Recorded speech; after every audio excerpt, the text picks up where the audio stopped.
afternoon, everybody. I'm Stuart Appelbaum, and I'm the president of a labor union called the Retail, Wholesale, and Department Store Union. And I want to let you know that this is a very special week for me, and I have a photograph to show you why.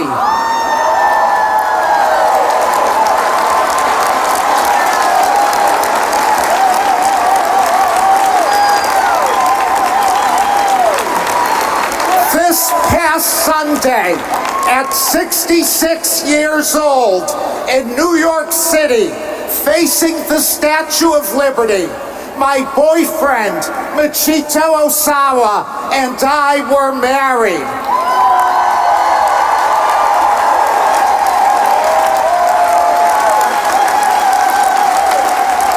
And we decided that we wanted to spend our honeymoon in Manchester, New Hampshire with all of you.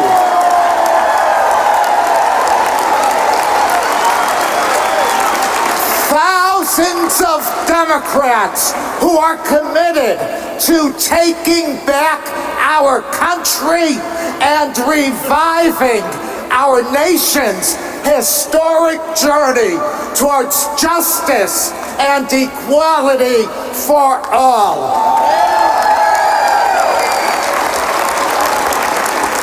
For most of my life, I never imagined that marriage could ever be a possibility for me.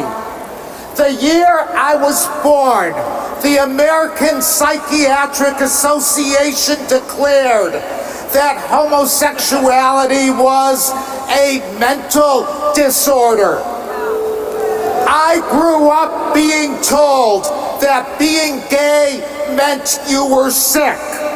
Homosexuality was stigmatized and criminalized.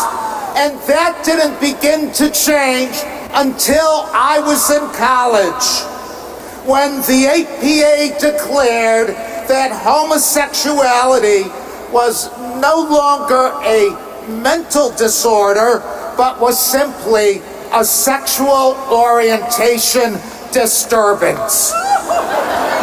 And now here I am today, doing what would have been unthinkable for me for most of my life, sharing with all of you how just 6 days ago I was married to my boyfriend, the love of my life.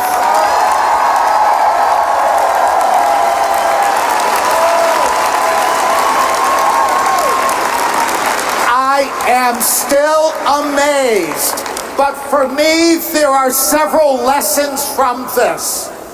First of all, incomprehensible, inconceivable, unimaginable, extraordinary, enormous, and rapid change is possible.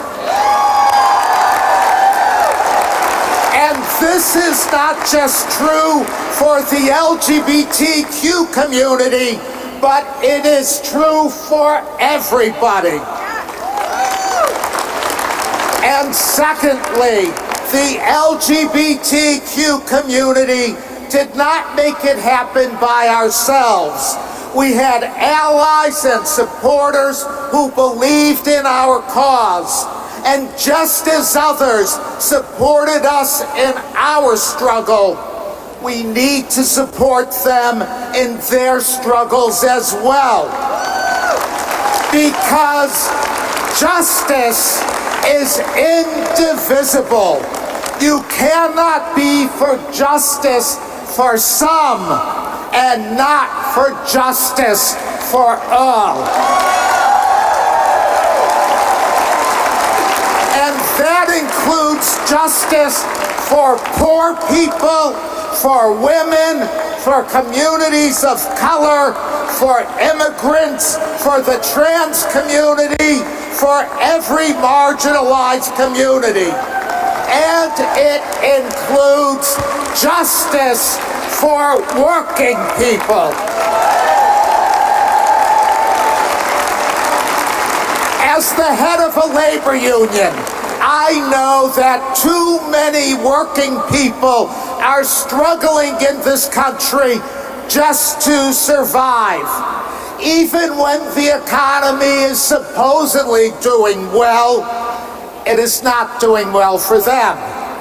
They need 2 or more jobs just to try to make ends meet. And your part-time job may come with unpredictable hours and no health care. College for your children and for yourself may seem unattainable, and you worry about what you're going to do when you no longer have a job or when you are retired. And things are only getting worse. Congress has not raised the minimum wage in a decade, the longest stretch without such an increase since the federal minimum wage was first enacted in 1938. And one state legislature after another has passed right-to-work laws reducing working people's bargaining power. Donald Trump told working people last time that he heard their concerns, but look at the real record. He has scrapped worker safety rules. He has rolled back the Obama-era regulation extending overtime pay to millions more workers. He killed a rule that required Wall Street firms to act in the best interests of workers when overseeing their 401k plans. Trump has even nominated a labor secretary, a lawyer who has spent decades fighting on behalf of corporations to weaken worker protections. Friends, or as we say in the labor movement, sisters and brothers, the only way that working people even have a chance of achieving the changes and justice they need and deserve is by electing a new president, a Democratic president.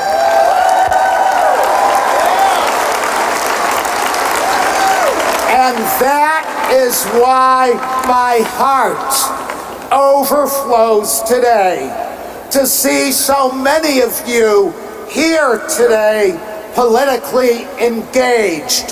Stay active, work harder than you ever have before, and as Democrats,